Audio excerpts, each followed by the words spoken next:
Welcome to Geekonomics, everybody. It's Mark, it's Bryon. It's Election Day Eve. Tomorrow's the big day. Bryon will go vote and cast his one vote that will change the world. You thought Halloween was scary. Election Just week wait. This week is going to be scary. nuts. It's going to be off the chains, as the kids would say. Yeah, and We also got also Mandalorian news coming at you. Yeah. We got a whole bunch of other stuff to talk about. It's a really full stack show, so we're going to get right into it.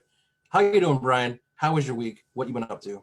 Well, a couple things. I changed the angle, so I have a light on my face now. Yes, because it only took Bryon 6 months to realize that there was a light in his room, and he should stand in front of it instead of standing it behind him. I got Star Wars behind me for Mandalorian, and this cool Darth Vader smoking a cigar.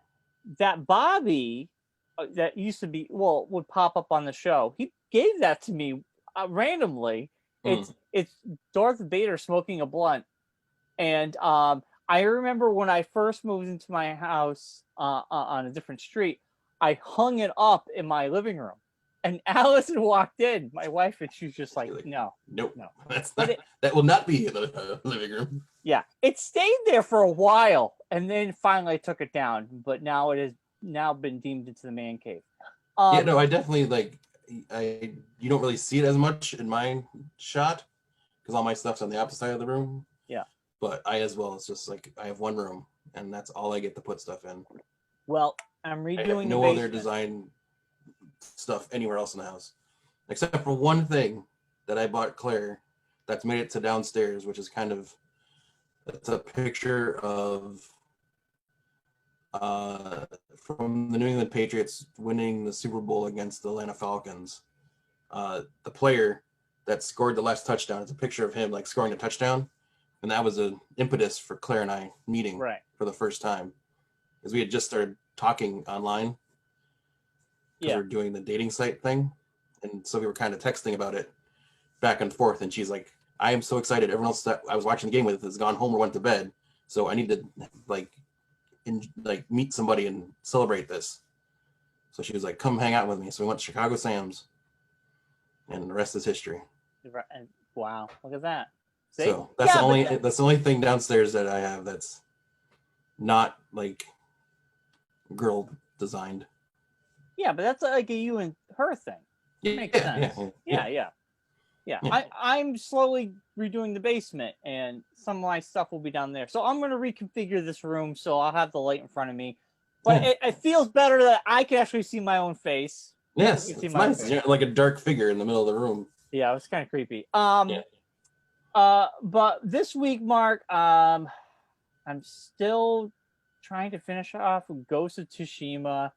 God, this game is so long. It takes forever. It's a great game. My PS5 comes in the mail next Thursday, which I'm so excited for, because Spider-Man Miles Morales, they announced that you get cool suits, and they just announced this week that he'll be getting the Miles suit from the Spider-Verse movie. And it was so cool because the Spider-Verse, it's animated and it has that a slower frame rate. Oh my God, you're like, wow, it looks like just the movie, and you can change your frame rate on the character. But it looks absolutely amazing. So I'm very excited for that. But my God, this week, Halloween. I think Halloween was a big thing. I actually, Allison had a great idea. We bundled up baggies of candy, and we put them on. We did 25 bags, and we put them on a tray. Slingshotted them at kids as they walked by. We threw them as hard as we could at kids' heads.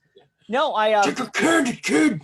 We put them on the front step. Trick or treat. I sat near the front with the door, the glass door, so I can see. And we kind of decorated the front steps. We have a skeleton, stuff. And we had 3 left out of the 25, and it was mostly little kids, a couple teenagers. But I sat there because it was so adorable. These kids, they would still knock on the first person we didn't know was coming, knocked on the door, and I'm like, "Oh, someone's here." So I walked over, and they were like, and the parents were like, "Must say trick or treat," and they're like, "Trick or treat," they didn't want to take the candy without saying something. So I sat at the door, and I just talked through the door saying, great costume, happy Halloween, and it was fine. It was Yeah. nice. The kid, the kids were with their parents, obviously, and I just felt bad. I'm sure a lot of people weren't handing out candy, especially maybe older people, and I get that.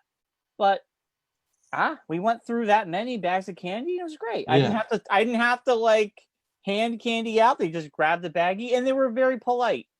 Like they didn't just take. They had to say trick or treat. Yeah. And thank you. Like their parents always made them say that, and it was very adorable.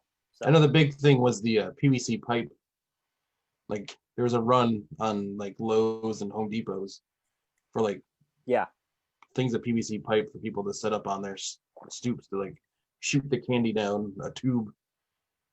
So people made those. It was pretty cool. Like, and they would go flying right out, or people use drones and they would drop the candy on the kid, or I mean, people came up with inventive ways, and it's fun for the kids. It is what it is this year, obviously. Yeah, I mean, a little bit of normalcy to kind of. Yeah, if I was as normal as you can get without. If I was 70, my door would have been shut. But bags of candy, just here you go. Yeah. But you guys hand out candy at all or no? We don't get trick or treaters. No. In the 3 years we've been here, we've never gotten a trick or treater. Well, that's not bad. It was a cold night too. It was cold. It just snowed. Yeah, and we had the big talk. We got snow. We got snow. It's all melted away now. There's little spots here and there. The wild part is when it snowed, I kind of felt like you had snow, leaves, fall decorations, Halloween decorations. I kind of felt like Mother Nature currently looks like what Costco and Walmart and all these places, because it's like a little Thanksgiving, Halloween clearance, and then the Christmas shit's already out. And it felt like censored overload when it came to holidays. Yeah. It's like now I can only take with one holiday. And now we have the windstorm going on. Yeah. It will blow away all the Halloween decorations. Yeah, it's really gone. Pick up at the end of the street. Yeah, just blow them off, and I'll put the Christmas shit up later. Yeah. But I'm looking forward to Thanksgiving. We'll see how that happens. The UK and everybody, they're locking down again, and it's kind of like a foreshadowing of what we could be going through. So we'll see what happens, right? Yeah. It's gonna be interesting to see how it all works out and plans out and everything. But do you watch or do anything this week, Mark? Watch Mandalorian, of course. Well, we're gonna talk about that. Yes. Very excited. Yeah. Yes. Still doing my rewatch of West Wing in honor of the election. I'm up to third season, about almost done with the third season. So wow, only have 4 seasons to go. And those are like what, 22 episode things? Yeah, they're long. They're like long. This is back when they used to actually produce shows for long periods of time and not just bump out 8 episodes and be done with it. Thank God. I'm so happy they went to that model, which took them a while. We are currently. It's good in some ways, but it's also like, man, I need more of this. It's like, I don't want it to be just 8 episodes. We're currently in the very last season of Cheers. We've been watching Cheers since the very beginning. I started watching season 1 back in January, and then Allison, the coach. Yeah, and Allison got hooked in season 3. She got really into the Sam and Diane dynamic. Who didn't? Yeah, they were great. But we're in the final stretch. I think we only have like 20 episodes left now. That was like one of the episodes that, like, I think one of the first times I remember getting emotional watching a TV show was when Coach passed away. Yeah, well, I mean, he did an opening thing. They had like an old open before the credits rolled. Yeah. And then then he wasn't in the episode, and they basically, they get the announcement that he passed away. I mean, he passed away while they were filming the show, so they had to write it in. He was sick, so he went to go visit people for Thanksgiving. Yeah, because he was in the hospital in real life. But they they would get letters or a phone call from him. Yeah. So that's all you heard about was that from Coach. It's very interesting. But yeah, Coach was a beloved character. Yeah, it was very sad. And then really, then the birth of Woody Harrelson. Yes, one of the few TV. I mean, now it's more common. Back then, you had a TV actor go from TV to movies, and actually have a movie career. He was one of the few. I mean, Ted Danson had a time frame there. He did a few movies, but his career was mainly in television. I mean, he had the baby movies, 3 Men and a Baby movies, and then did a couple movies with Whoopi Goldberg and a couple other movies. I understand that, but what I'm saying is, his time. Woody Harrelson became a movie star. Ted Danson did comedies, but then he went right back to television. You know what I'm saying? Like, there's a difference there. I mean, but now movie actors are coming to TV because TV's where it's at. Yeah. Now it's like, I want to be a TV actor because that's where the good stories are. Yeah, and it gave birth to like one of the most successful spinoffs ever. Frasier. Yeah, I mean, you had Kelsey Grammer play his character for like that for 2 series. Yeah. I think Frasier went on for 11, 10 seasons. Crazy long time, yeah. I think it went 10 seasons too. But anyway, Mark, we got to talk about what's really important, The Mandalorian. Yes, The Mandalorian, yes. I watched it yesterday. And I watched it 3 times already. Okay, let's before we get into the meat of this, I want to say first reactions. I'm going to give you my first reaction. Okay. My first reaction to the whole show was, wow, did the CG and everything look unbelievably good. It felt like a movie quality. Until they put the money in it this year. The money is there this year. It was there last year. Yeah. Oh, yeah. There. It's like, no, it's like, we're making this. We're just going to be like, we're not just putting this out. This is going to be a thing. Well, so I was just like, wow. Last season, they were so subtle about the Easter eggs and subtle about things. This episode, this 9, was fan candy, this one. It was a lot, was right there. And you're like, wow, wow, wow. And the ending, we'll get to the ending last. Let's kind of go. I mean, you go that they went to first. It's kind of like heavy in fan candy. It's like that's the impetus of everything is that planet. So let's get into it because I think our predictions were right. My predicted was that armor survived, and it did. The armor, the Boba Fett spoilers. The armor survived. It was picked up by the Jawas because they're scavengers. And see, that's my thing. Is I don't think it was It leads into the end of the episode, so I don't know if I want to get into it. But we could say at the end there's a mysterious character who I think is Boba Fett. It is because he's a clone. That's the same actor. That's the actor who played Jango Fett. Yes. And they kept one clone for a kid, and he would become Boba Fett.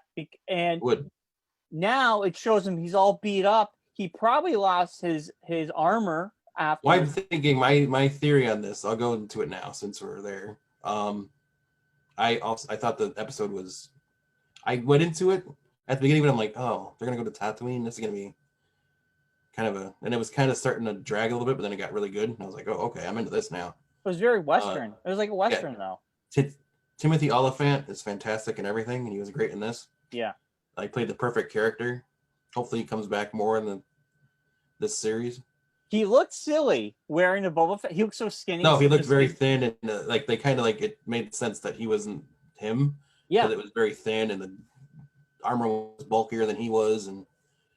But I was like, oh my god, yes, someone found the armor. We were right. Yeah. I mean, I was like screaming in my chair. Yeah. Yeah. But no, just seeing the Boba Fett armor again after all this time. And then at the end of the episode, seeing the actor who played Jango was fantastic. And it's like he made it. He got out of the Sarlacc pit, which we all kind of assumed he got out of the Sarlacc pit. It's been a thing for years that he got out of the Sarlacc pit. Yeah. But the thought process I had was, well, it makes sense that he would lose his armor to the Jawas because if you think about it, by the time he got out of the Sarlacc pit, the Jabba's palace is destroyed. The ship that he was riding in is gone. Yeah. So Everyone left. It's just a Sarlacc pit in the middle of the desert somewhere. yeah. So he jets out of that Sarlacc pit or whatever, gets out somehow, and he's just like Timothy Oliphant's story, kind of, from when he talks about how he got out of town, Yeah. just wandering the desert, and then the Jawas found him, and the only way he could get out of being caught by the Jawas basically was to give them his armor to buy his freedom, so to speak. So Well, the Jawas don't keep people as slaves, but he probably wanted food. no, I think he traded it. Like I'm saying, he traded his Yeah. armor for Yeah. The Jawas weren't something. keeping him as captive. They were just No, but like yeah. just like Timothy Oliphant did, he traded his Yeah. like the jewels he had or whatever it was for. Well, he knew the Mandalorian armor would give him some clout, and he Yeah. could be a Yeah. force to be reckoned with wearing that. Yeah. But also, okay, so it's weird. We saw Mando go into the belly of the beast of this gigantic tremors worm almost, you know, but he survives. He electrocutes and he keeps it so it doesn't kill him, and his armor protects him from the that slime, that saliva, the acid. Yeah, acid. Yeah. So okay, so if you take what we just saw Mando pull off, So basically, like gives you the how it happened for Boba Fett. if Boba Fett fell in that Scarlet Pit, guess what? That armor would have protected him. Yeah. So he would have gotten out. Because Beskar armor. So now you know Beskar armor is pretty bulletproof, basically, at this point, and laser. Yeah, I mean, he has that big laser blast in the head where it just made a dent. You know, it didn't penetrate it. Yeah. So I'm going, okay. So we see Mando pull this off, and that's a clue to how Boba Fett would have survived. And he could have been spit out, and the Jawas found him, stole the armor, or like you said, he ended up running to Jawas and used it to trade in for something else, that would a rifle or something else that was more useful to him at the time to survive. So yeah, man, the episode was great. The budget was awesome. I mean, it felt so good to have the show back. It felt like Star Wars was back in my life. Yeah. In a good way. Yeah, no, it was like a nice little respite of everything that's going on. It's like I can check out for 40 minutes and just be in Star Wars world. And you know, like in my basement, I'm redoing it, and it was like the first thing, like one half of the room is looking good, and I'm like, I'm gonna watch Mandalorian down here, and it just felt good to be. I've accomplished something. I'm accomplishing something, and just to like watch something like Star Wars like that down there, it was just so nice. And it's weird because this is kind of like the first Christmas without a Star Wars, but we have it. This is it. This is Mandalorian, and I hope that for how long they want the show to go on, that they continue with this trend of keeping it around this time, because it will end on the 18th, right before Christmas. Which would be perfect. Yeah. So I watched the first episode of the making of Mandalorian. Yes. The gallery. Yes. Okay, so if you're a fan of Mandalorian or Star Wars, you should watch this. It goes through all the directors that were part of season 1 and Filoni. Now, as someone I know, I'm probably never going to watch a Clone Wars cartoon. I'm probably not going to watch any of that.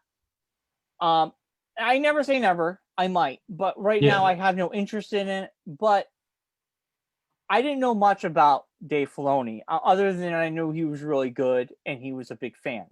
Yeah. But him telling his story, how he got hired, and I know that George Lucas is very much part. Dave Filoni is almost like it's like George Lucas's son in a weird way. It's like is a clone of George Lucas. He is. And he lives. It's kind of funny how he's like. Yeah, he lives. Has the same mindset and everything. Yeah, he lives and breathes Star Wars, and he knows everything inside and out. And he goes to George to pick his brain and to make sure everything mushes. And as I'm watching this first episode, and I see the love just coming off of him, and how much he loved the prequels and Revenge of the Sith, and he loved it, and then how people would rag on him, and he was saying how when he got the first phone call, he was working on Avatar, the first Airbender, and he Yes. thought it was the SpongeBob guys playing a prank on him. He's like, he's like, who is this? Like, who put you up to this, right? And a part of me just feels like, man, why didn't they tap into him for the sequels? Because I don't think he was at that point yet. He wasn't. He hadn't done anything live action. It didn't matter though. He had that knowledge. I'm just saying, like, well, because he was still a cartoon guy. It wasn't for Jon Favreau tapping him for Mandalorian. He wouldn't have gotten a chance. I know. And you know what? It was just the timing wasn't right. I don't want to harp on it. I love the sequels for what they are, but I feel like it could have been more coherent and better if you had. I mean, there's nothing saying down the road he can't make a trilogy of his own. But I know. But this is it. Mandalorian's it. I think this is perfect. I mean, he's just the executive producer of this. I think if he like became like a full blower, like everything guy, and directed it, wrote it, did the whole thing. I mean, the thing with the directors that I enjoyed with the director thing and finding this out was astonishing to me is that all 5 of the directors, Filoni, Bryce Dallas Howard, Taika Waititi, and the other guy, I don't remember his name. Girl. I knew you weren't going to name them all. And the other girl, I don't remember the other 2. But those are the 3 those are the ones I remember. Because it's been a while since I watched the gallery. But yeah, the fact that they had all of them on set for every episode, and they worked on everything together as like a group. It wasn't just like one person.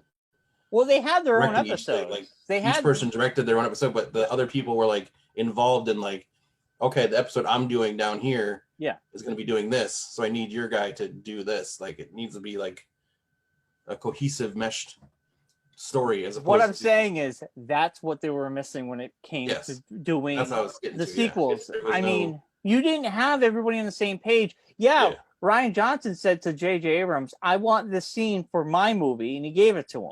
But then it was just like the third guy, where was he? He disappeared, and it was a mess. And there was no over arc that, hey, we're planning this out for 3 movies. It was just like, here's the baton, good luck. Okay, here's your baton, good luck. And the cohesiveness of what Mandalorian has done, I think, shows how successful and beloved how the show has become. So I just wish you could go back in time and change that one factor, that if Filoni was a little bit more involved, was involved with those movies, or there was more cohesiveness. But anyway, it was a great episode. I seeing the Boba Fett armor, like, you're like, oh wow, that's pretty cool. And he takes the helmet off, and as soon as he sits down when they're at the saloon, well, as soon as he spoke, I knew it wasn't Boba Fett. I knew it was Timothy Olyphant. So right. Well, that's not Boba Fett. But okay, so I'm thinking, is it another Mandalorian, right? So then, like, when he sits down, he takes the helmet off. Mando just stops in his tracks, just like, okay, I know you are not a Mandalorian. Take your helmet off. Yeah, he takes the armor off. But that the worm monster looked so good. It was so unbelievable. So, also, here are some of the Easter eggs I noticed. Timothy drives an old pod racer. Yes, that's an old converted pod racing engine. Yeah, it's converted with a little seat on the side, which I thought was kind of cool. So you have an episode 1 reference. I mean, then you have Boba Fett, which is original trilogy, but then it's connected to the prequels, which is really rad. You had the Sand People had more of a presence, and he's talking to them. Oh yeah, he was actually hanging out with them, and he's like a part of their clique and everything. It was very interesting to see that. Yeah, because you've never seen them in that vein. They've always been like a rogue, group that's like just attacking and killing and pillaging and being the raiders that they are. It's like no one ever showed them as just being like a people, and this is how they have to live because of where they're from and what their situation is. Right. Yeah. It's very interesting. That was really cool. I mean, seeing R5D4 was for me was awesome. Oh yeah, because they brought Amy Sedaris back as her Yeah. character from the season 1 Yeah. as a mechanic, Ellie and Motto is her yeah, name. yeah, so cool. Yeah. So it was great. It was a great episode because it brought back feelings from the last season, and then it just like wow, it was just like I did not expect them to go this heavy on the lore, the mythology, but it makes total sense. You're in Tatooine, you know, we're gonna hit upon things we already know. Yeah. So it was pretty cool. Any Yeah, there's a thoughts, whole Mark? bunch of Yeah, what? you have an article you said about has like anything we missed here? Any That's why I'm going through it now in the background as we're talking. But yeah, there's like hold on. Mark doesn't know how to use computers, ladies and gentlemen. No, the website, like I lost the website for a second, so I had to find it. I like the anti-stormtrooper graffiti as he was driving into town, the first town that he was in. Yeah. That was awesome to see, like the two Jabba guards fighting in the ring. Oh my god, I totally forgot about that. Yeah. Yes, that was so cool to actually see them like in battle. Yeah. You know, those like I have one. It's kind of buried back there, but like when I was a kid, those guards were like one of my coolest, my favorite aliens. Yeah, they like the pigmen back in the day. Yeah, the pigmen alien. You know what to call them other than pigmen. But Yeah. like, I kind of like the original trilogy had such creative aliens where I kind of the prequels and the new movies. Oh, Gamorrean guards. That's what they were. Yeah, the aliens kind of look the same. Yeah. But like the pig, I mean, it was just like here's an animal we're gonna make into an alien somehow. Yeah. But man, yeah, that was a cool scene. I was not expecting that. Yeah, a lot of fun. And then like the bartender at most Peglo was like one of the species of the other guards from Jabba's palace. And that was kind of cool to see that character, like that species back. The crazy like dogs that ate the guy that he hung from the light post. Yep. That was crazy. Yeah, who was the comedian who did the voice of that guy? It was a I don't know. Hold on, let me see. Was it Michael Rappaport? Because they always get comedians to do the voices. I think it was Michael Rappaport or something like that. Which I love the fact that they get these small, like it was Horatio Sands was the alien. He was the alien that he's going to reappear this season supposedly too. He comes back, that guy. But Gor Koresh was the character's name I didn't know. We saw Womp Rats, which was cool. Yeah. Little creatures that were bopping around. Mando speeder bike from season 1 when he was a gunslinger episode. Yeah. Where he went off with the other bounty hunter there to get the other bounty hunter that had broken away. The thing that like I was weird, like wasn't sure about when he was pulling up to the town. My first thought was like, is this like Luke Skywalker's uncle and aunt's house? Because it looked very similar. Oh no, I don't think so. No, but it's like the first scene is like he's pulling into town. Yeah. And you see it like in the distance, it had like all like the evaporators and the I mean all that stuff. I was like, yeah, oh my gosh, are we gonna see like it was cool to see the double suns. Yes. But then you have a mysterious figure looking out into the horizons there. But yeah, man, it was a great show. I can't wait to talk about this every week, Mark. I think they're gonna do some interesting things. I think it just makes me happy that we have Star Wars again. It makes me interested what they're gonna do with the Obi-Wan series when that comes out. You know, and I'm in no rush to have another Star Wars movie because I kind of feel like they can do this all on TV. You know? I love how they brought back the infamous ice cream machine again. The infamous ice cream. Because remember the scene in Empire Strikes Back, where the Empire's attacking, or the people are all fleeing Cloud City. Yeah. The thing that holds the jewels in it. In this episode. Oh yes. Was yes. the infamous ice cream machine that they had thrown in as a prop because they had tried to find something that looked futuristic. Yeah. It kind of looked like the same thing that holds the gems in Solo. Yeah. Because they have the same thing and you open it, but they're in like vials. But it was more, it wasn't as sophisticated as that machine was.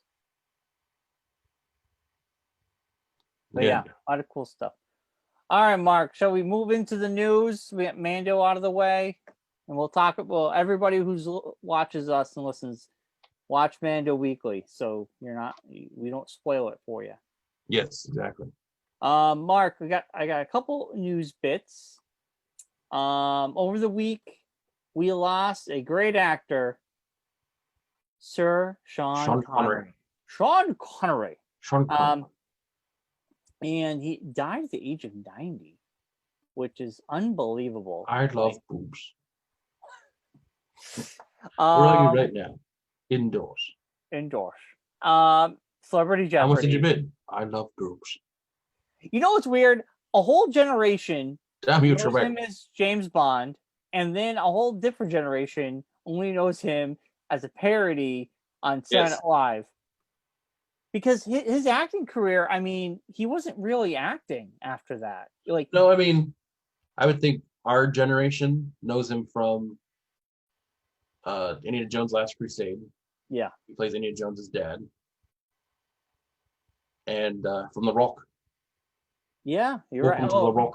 And wasn't he in the League of Extraordinary Gentlemen? He played Quartermain. Yeah. Yeah. So it's crazy. I mean, he had what a career. Yeah, he was James Bond. And back when I liked James Bond.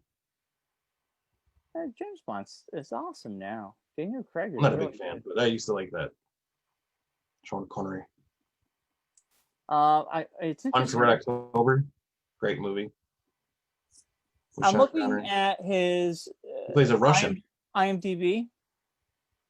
His last, he did a voice as Sir Sean Connery in Sir Billy in 2012.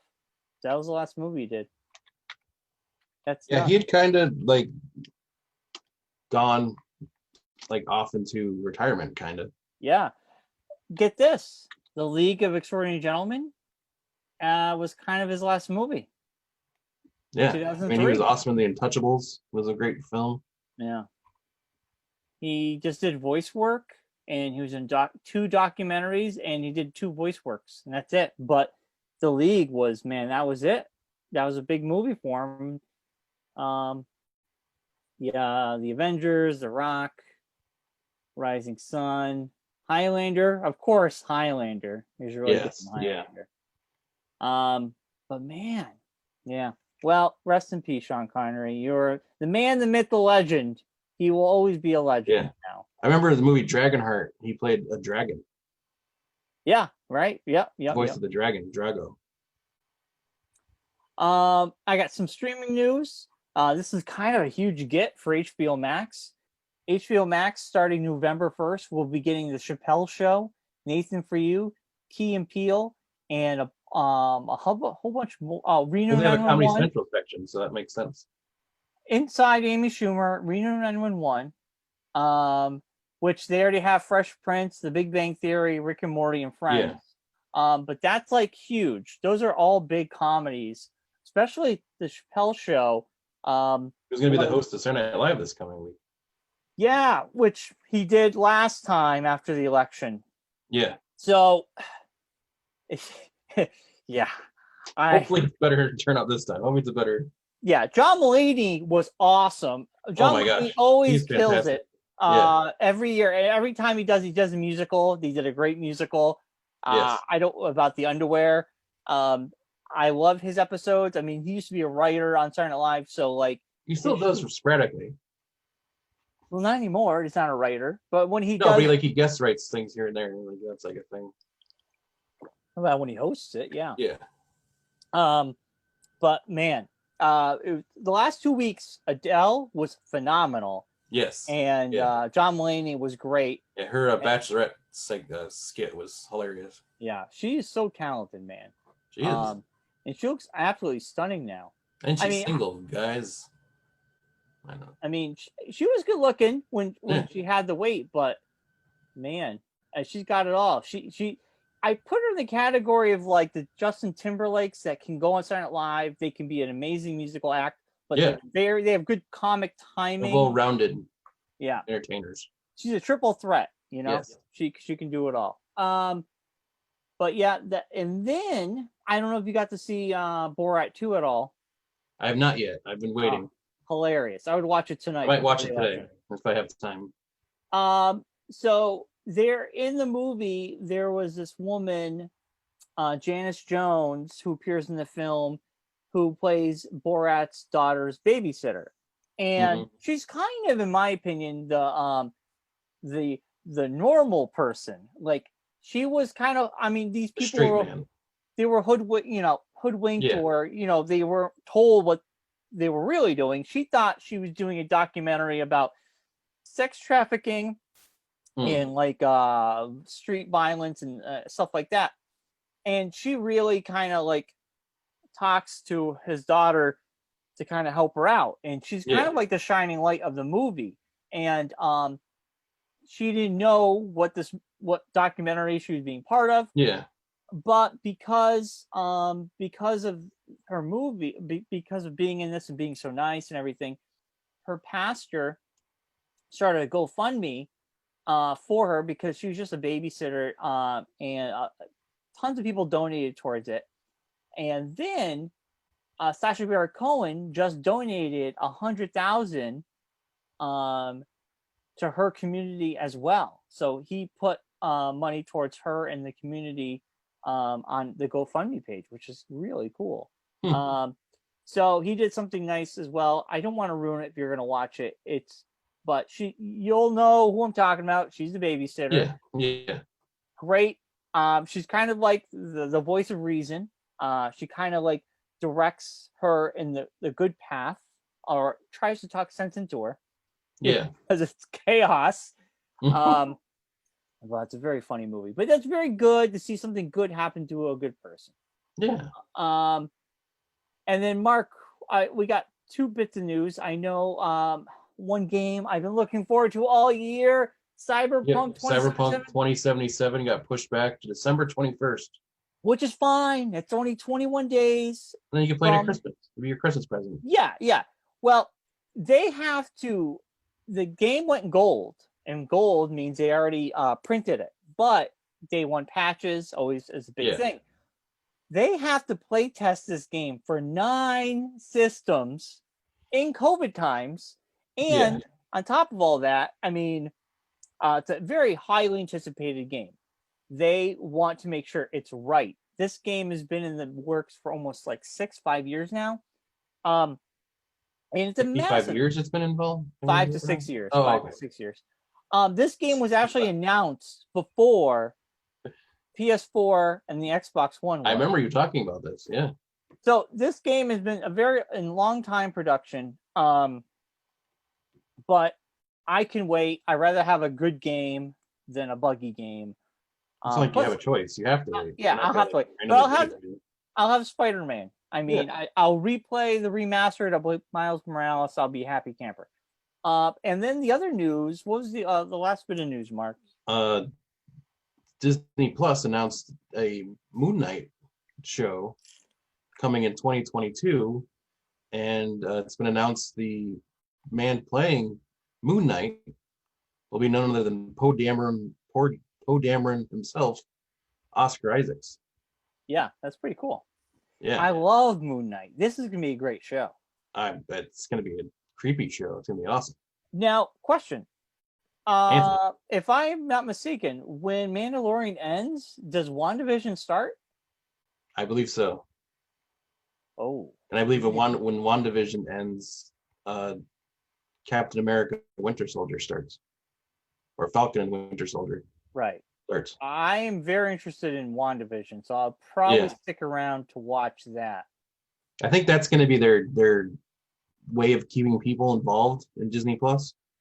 You I know, think they kind of know the thing of people just watch Mandalorian, then leave, then come back.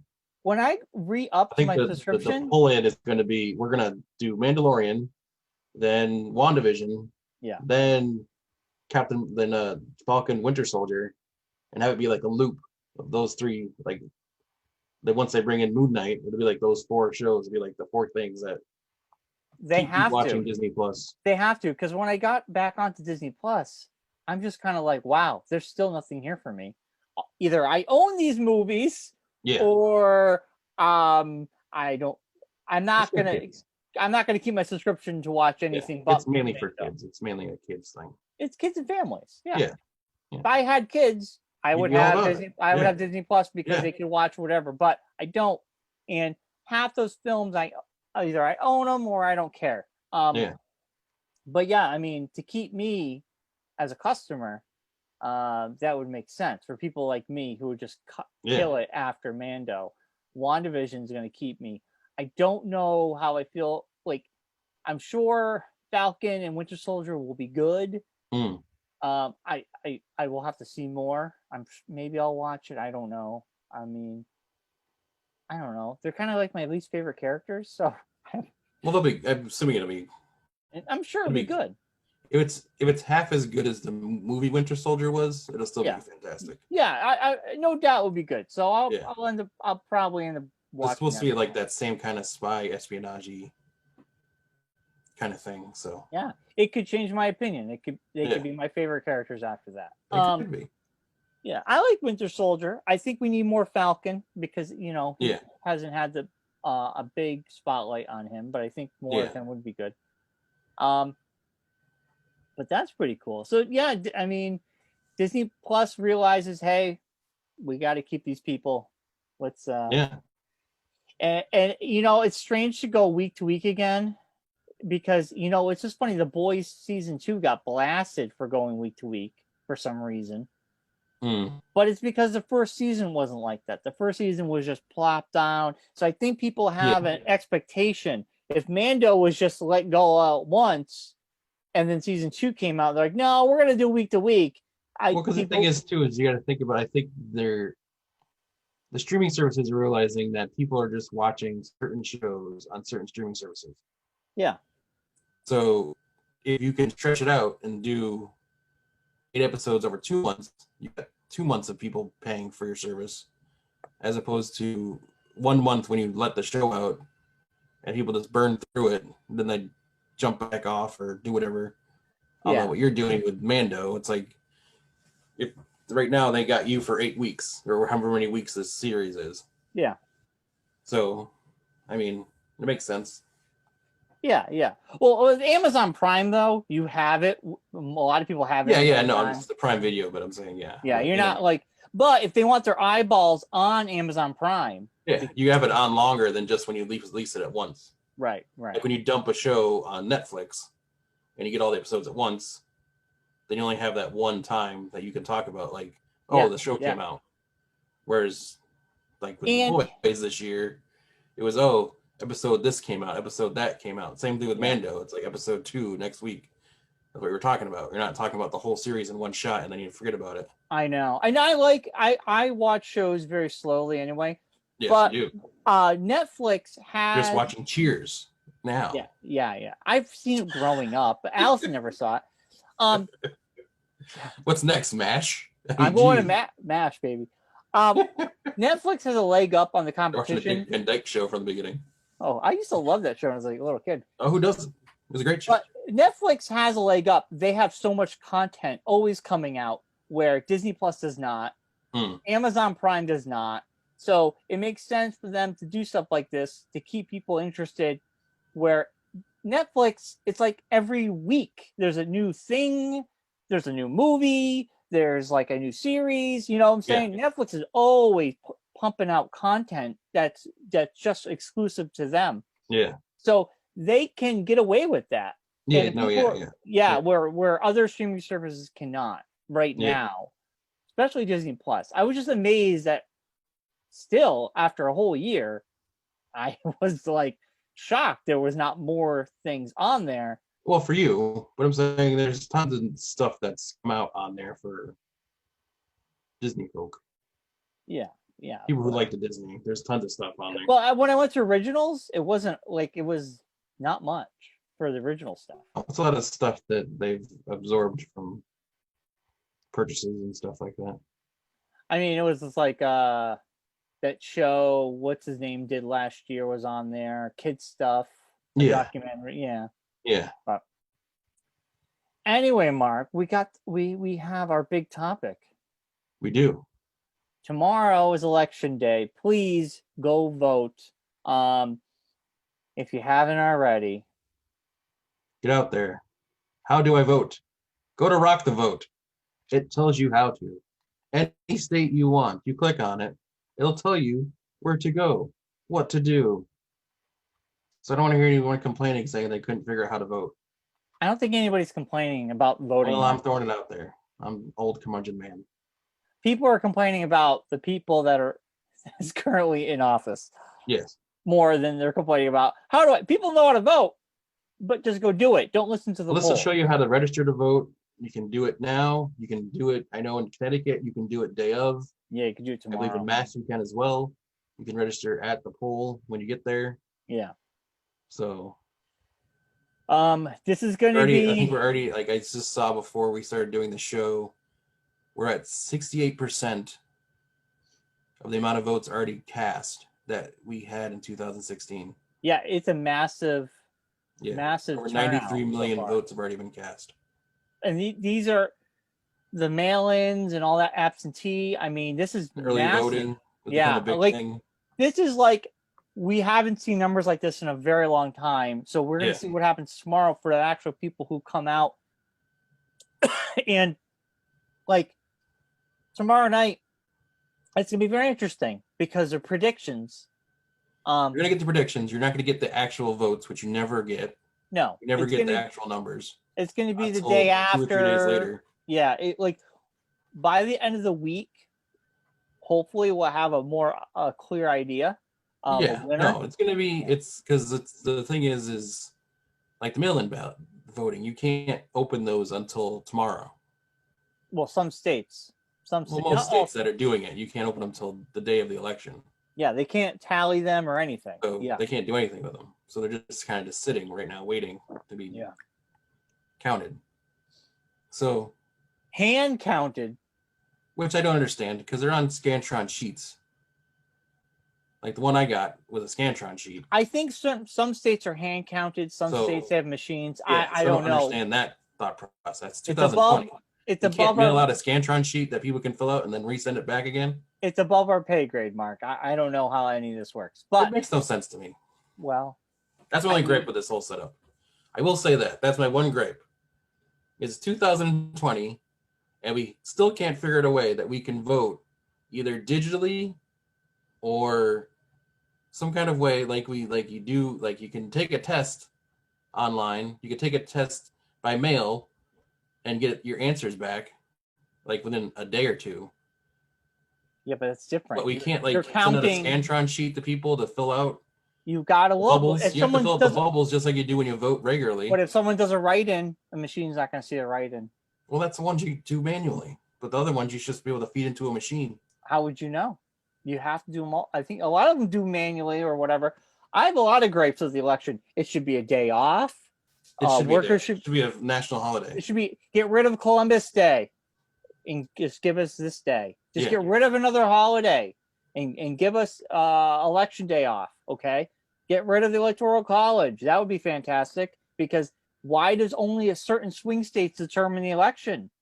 How about a collective? We vote on everything by popular vote but the presidency. Yeah. Our congressperson, popular vote. Our senator, popular vote. Our mayor, everything. But the president? Well, Electoral College, the thing with my thing with Electoral College is it was established when the Constitution, like back then, like in that time frame. It was established back then because there was certain states that didn't have as many people, so they had to like figure out a way to make it all an even kind of playing field. It was not even, they didn't want poor people voting. They wanted to be able to have people that had higher education and knowledge, because they felt like if the everyday person got the choice, it would muddy down. You don't know what the electoral college is if you're not like into it as much.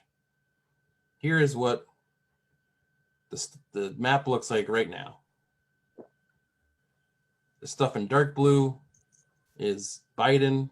Stuff in dark red is Trump. And the different variations of the colors are how much they're leaning in one direction or the other. So going off that right now. Yeah, but there's been no votes counted, so we wouldn't know. But I'm saying just this is like what people presume is what the map's going to fall. Well, it's a prediction. Yeah, but it's kind of like there's certain states people know swing Democrat, certain states swing Republican. Well, so after the last Democrat, election, let's go with me here for a second. I'm going. All right. So right now, even with everything that's going on right now, there's only 1, 2, 3, 4, 5, and a partial part of Maine that are total toss-ups. So going with what stuff's leaning towards and certain things, Biden is already at 290. He needs 270 to win. Yeah, Trump has 163. Listen, Pennsylvania. Go for a second. I know, but Pennsylvania, they were saying this morning that Pennsylvania, they could be counting their things up to 7 days. Yes. So here's my thing here. I did this before we did the show today, so I could kind of see. So we'll say all these states that are in blue, Biden wins. They're in a shade of blue.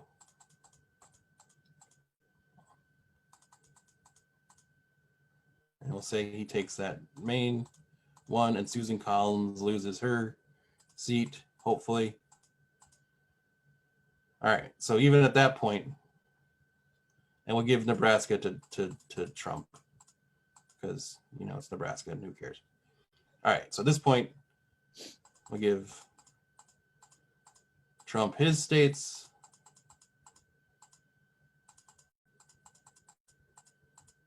You're going to get scared because the numbers are going to creep towards. Texas that's going to be a tough one too. Yeah, so, all right, so these three, which people are saying are the ones that are the main battleground states. Yeah. Iowa is leading Trump. North Carolina is still on the fence too. Georgia and Florida are still on the fence. Usually Republican states, but who knows? All right, so say Biden wins Wisconsin. And he wins Michigan. And he wins Pennsylvania. Game over. Game was over if he didn't win Pennsylvania. He's at 270 already. That's even before these 5 states come in. I know, Mark, but these 5 states, if it goes this way, I'm saying, if it goes this way, and say Trump takes Iowa, Pennsylvania, North Carolina, Georgia, Florida,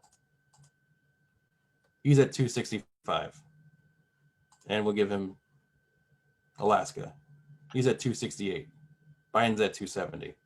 Mark, I'm hoping. I'm saying Trump has to run the table on all those states. Yeah. That were, if we reset it and go back, he has to run Ohio, North Carolina, Georgia, Florida. I think if Biden picks up any of these states that are in brown, Trump has a way more difficult path to get to 270. Yeah, I know. I'm going to be watching the news tomorrow until I fall asleep. The big website from last election was 538. Here is the forecast that 538 has posted right before the show started. This is the only way Trump can win. are these two. These are all the ways Biden could win. Well, let's. But here's the other thing. Trump already said he's going to start suing and going after people the day after the election. He can. That's fine. And he'll lose. He'll lose. But our elections are pretty much built in a way where it's like the numbers, you can't argue with numbers. I understand that, but I mean, you can argue with numbers, but I'm scared. You're not going to win when you argue with numbers. I'm so scared about what Trump is going to do to try to stay in office because he's already saying things. And I used to poo-poo what he said, but he usually does what he says, and that's what scares me. Well, like it's been said multiple times, he lives in loopholes. Oh yeah, he's going to go after every loophole imaginable. Yeah, and he's going to be fighting the Pennsylvania. He's already said fighting Pennsylvania. They're going to continue counting after tomorrow. He's got this thing that he's pushing out there right now to people. If you listen to him, that tomorrow when they have to decide the presidency. Yeah, I know. Which is that's never been the case. Never been a thing. I know. But he lives in those. That's what he does. He does these. He says these things to. I know. Like get his. He's riling his base, which riled up to be like, oh well, that's what's supposed to be. Trump said that's how it's supposed to be. Over the weekend, we got to take these people seriously. Over the weekend, they surrounded a Biden bus. They put. But you understand that because if Biden's running for president, yeah, and the bus is Biden's bus. I don't think Biden was on that bus. No, but still, you figured there'd be some kind of security around there that kind of. This has never happened before, Mark. I mean, they were trying to run him off the road. The FBI is investigating it now. And then yesterday they basically stopped traffic in New Jersey and New York. Yeah. And they were so proud of themselves stopping traffic. Well, they had a thing, and I think it was East Hampton or somewhere up here. They had a Trump road rally where they sat on either side of the road with all their flags, not wearing masks. And they interviewed one of the guys, and he was saying how they had people come all the way from Boston and all the way from this town and that town and drove all the way here just to drive the little strip of road that they were standing on to support the president. Yeah, I don't know what's going on with these people. It was just kind of, I don't know. We got to take it seriously because it's going to be interesting what's going to happen with his base come Wednesday. We know we know he's a bad loser, so that's gonna be the thing. He's not gonna lose easy. No, he's not. I know. He's not gonna lose. He's not gonna be like, all right, well, if you guys don't want me anymore, then I'll just go away. Thank you for. And you know what? The chance. We smart people listen to the numbers, but as we know, the Trump administration is not smart. They ignore the numbers, especially when they say things like "we're rounding the turn for COVID," and his base chants lock Fauci up. And Trump says, well, after the election, I might do that. Or fire Fauci, they're chanting. Yeah. And Trump says, maybe after the election. So or Sun saying that there's not that many people actually dying from COVID. Yeah, clearly they don't pay attention to numbers. They don't give a shit. And when they're the ones running the show. That's the problem. When you actually have the person running the show, it's a tough one. I want to believe. I want to have hope. I have a feeling there's going to be it's going to be one of those weird days where it's not going to be just the president that goes away. Like there's a lot of his, I don't want to say cronies, but a lot of his, backers in the Senate. Oh. That I think are in Lindsey Graham. Lindsey Graham. I he's going to lose. Gone. He's gone. Yeah. Yep. I really feel like if we can win back the Senate, we have the House. We keep the House and the Senate. Yeah. And if we get rid of Trump, but worst case, an interesting scenario would be having the House and Senate, but Trump wins. Yeah, that's he would be a lame duck. He wouldn't do anything. Not get anything accomplished. But I would hate that. I think that's even more more interesting for me to see. I'm very much into the numbers of the actual electoral college and all that stuff and how it all works. But even besides that is if the Democrats do turn the Senate and they get the majority. Yeah. I would be very interested to see how Mitch McConnell handles not being the majority anymore. He would go back being a sore loser. I mean, I don't know. I don't know what's going on with him. He's got like zombie hands. Him and his zombie hands. I don't know what's going on It's with like that Mr. guy. Dietz with those hands. The way his like Mr. Dietz's foot is what his I hands know. look like. Yeah, you're right. You're right. Go But ahead, hit them. They're fine. Hit them. You can hit them as long as you want. we don't want the show to go too long. Let's go over our favorite fictional presidents. Yes. This is an idea I came up with the other day, or yesterday, actually. Yeah, very good one. So I'll let you go first, Brian. Give me your All right. first fictional president from movies or television. Well, a little known movie. One of my favorite movies by Tim Burton was Mars Attacks. And I love because it was like a throwback to the old Ed Woods. It was a throwback to all those B movies. And Yes. I thought this was like Ed Wood's, when he was in his prime, I thought. And I was a huge Tim Burton fan. And he did Mars Attacks. And Jack Nicholson plays two people. He plays the president, Jimmy Dale. And then he has like a brother who is sort of like works in Vegas, and he owns like a casino. It's kind of like a Trump thing. Yeah. And I think Jack Nicholson put on a great performance. It was a great movie, but like him as president was interesting to see because it's Jack Nicholson. So it's interesting because I saw a movie last night for the first time, which I'll talk about a little bit later on. With there is a celebrity president. But anyway, that's my first one. President Jimmy Dale, Jack Nicholson, Mars Attacks. My first one was a huge blockbuster film, involved aliens, called Independence Day. The actor is Bill Pullman. Yes, and the president is Thomas J. Whitmore. Yep. So Mark, that was probably the baddest ass president ever on screen. Right. Probably to like one other person, which I'll talk about later. But the speech he gives about Independence Day and the whole like being the wife dies and all that stuff. Ugh. He was fantastic. Bill Pullman, great actor. That's my third president. Who's your second one, Brian? That's my president. Well, Mark, I'm just going to my number one, but I'll go right now with you. It was Bill Pullman, Independence Day. It was so cool when I saw Independence Day in the theater. Right. Me and my friends were kind of goofing off a little bit, and some guy turned around and was like, "Shh." I was like, "Oh, sorry." He does the big speech at that moment. And I remember the audience in the theater clapping. Yeah. Clapping.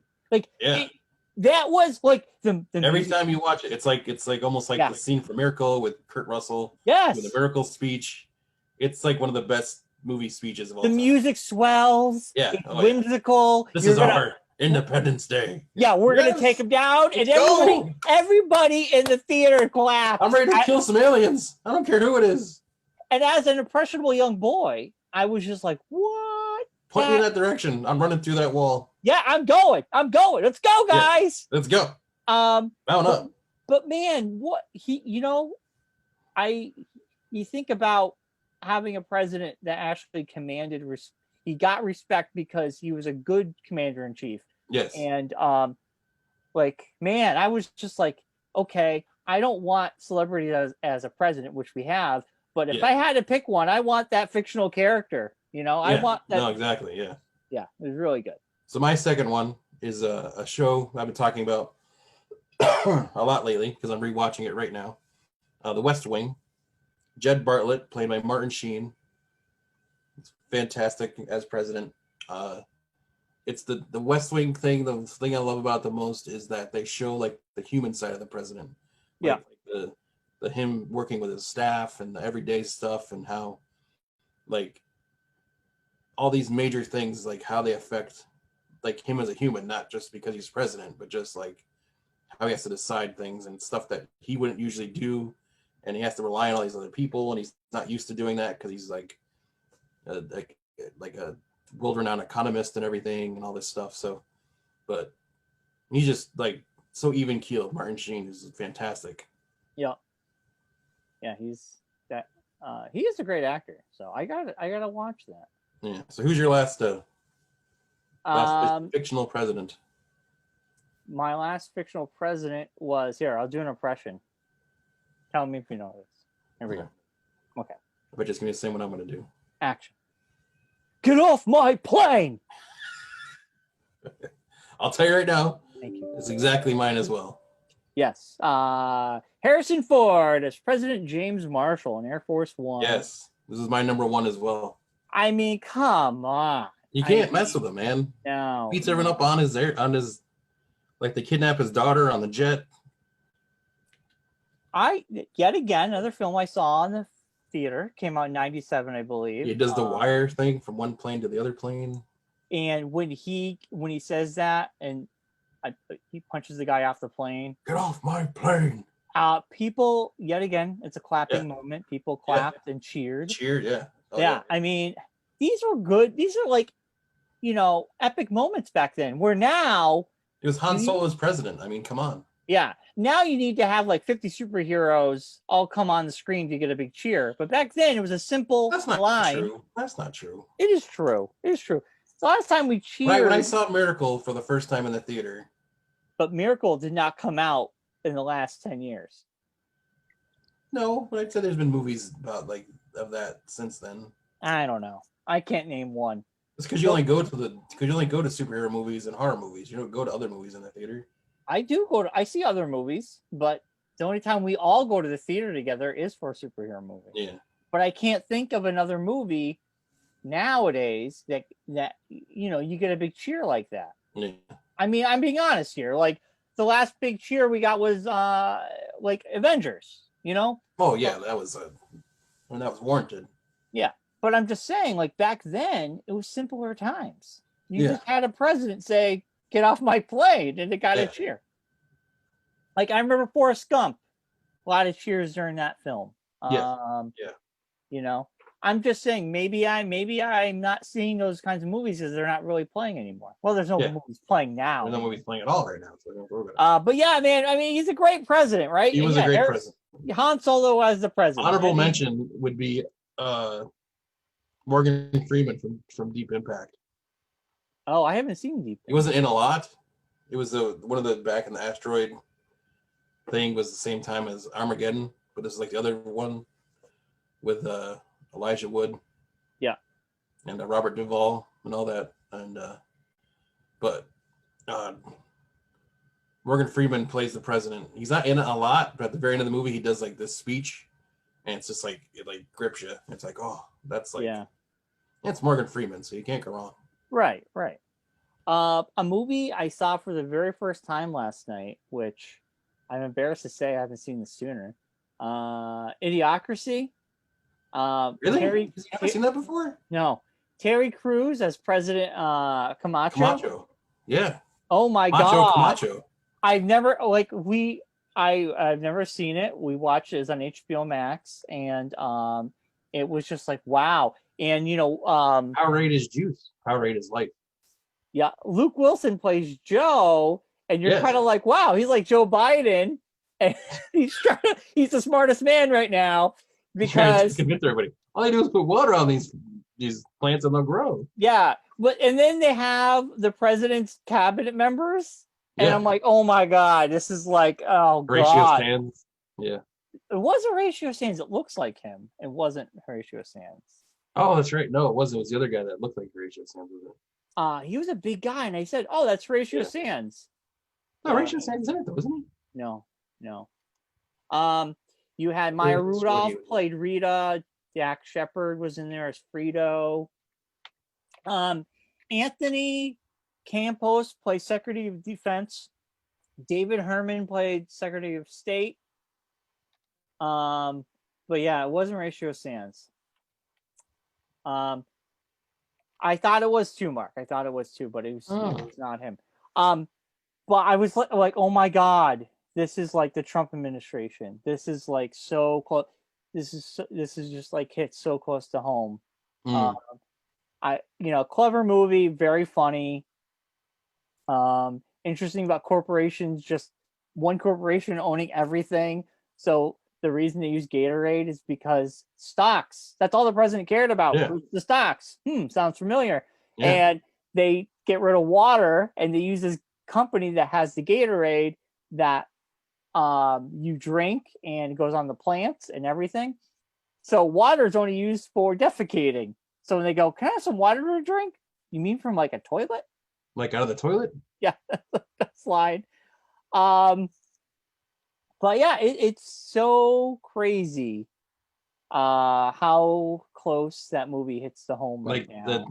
one of the awesome lines is I'm Secretary of State, brought to you by Carl Jr.'s. Yes, he gets paid every time he says Carl Jr. Yeah. And you're kind of like, wow, well, that makes sense too. Yeah. A lot of shit going on. And then how they basically, the corporation bought the FCC, and basically they all had to do what they said because the president owned it. And like I was like, wow, same thing that's happening now, but with the CDC. We're like, we're stopping communication with CDC. We're stopping communication with the WHO. We control the narrative, and it's just scary. Yeah. It's scary how close this movie is to real life. But if you haven't seen it, it's a good election day eve movie to watch. Yeah. It's scary that the world could easily slide this way. Yeah, it's already happening. It's happening right now. Last 4 years. Very close. Yeah. Anyway, Mark, that's been a show. That's been the show. I hope we didn't scare people with our political talk, but please go vote. Yes. If anything, no matter who you're voting for, just go vote. And the one thing I want to say is don't just vote for president. I know some people are just going to go and just want to vote for president, and that's all they're going to do.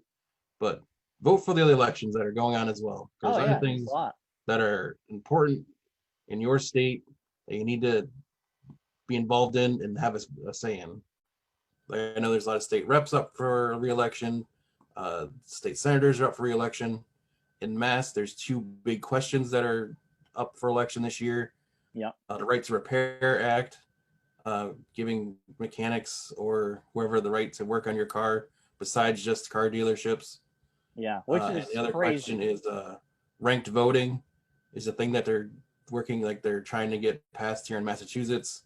That instead of just picking one person, you pick your multiple choices. Like you can pick your first pick, your second pick, your third pick, and then it ranks that way. And that's how the voting is done, as opposed to just the vote for one person situation. So there's multiple questions around the country. You can, if you're in the different areas, you can look them up and find out by going to like the website we showed earlier, Rock the Vote, or just search online. You can find the questions as well. But no matter what your preference is, if you decide the other side that's your prerogative, you're welcome to do that. But as long as you vote, that's all that matters. Right. You can't complain unless you vote. Yeah. If you don't vote, don't complain. Yeah. I don't want to hear from you if you don't vote. And Mark hears from a lot of people. I do.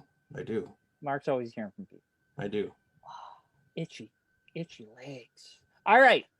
We are out of here. We'll be back next Monday. We'll be back next Monday. Yes. Next Monday, we'll tell you all the stuff that happened this week. Hopefully we'll have a president by then. We'll either be very excited or very depressed or indifferent because we won't know what's going on. Yeah. I don't know. So stay tuned and find out as America turns. The grease. Like sands through a butt crack. These are the days of America. Yeah. All right, everybody. Have a good week. Stay safe. Go vote.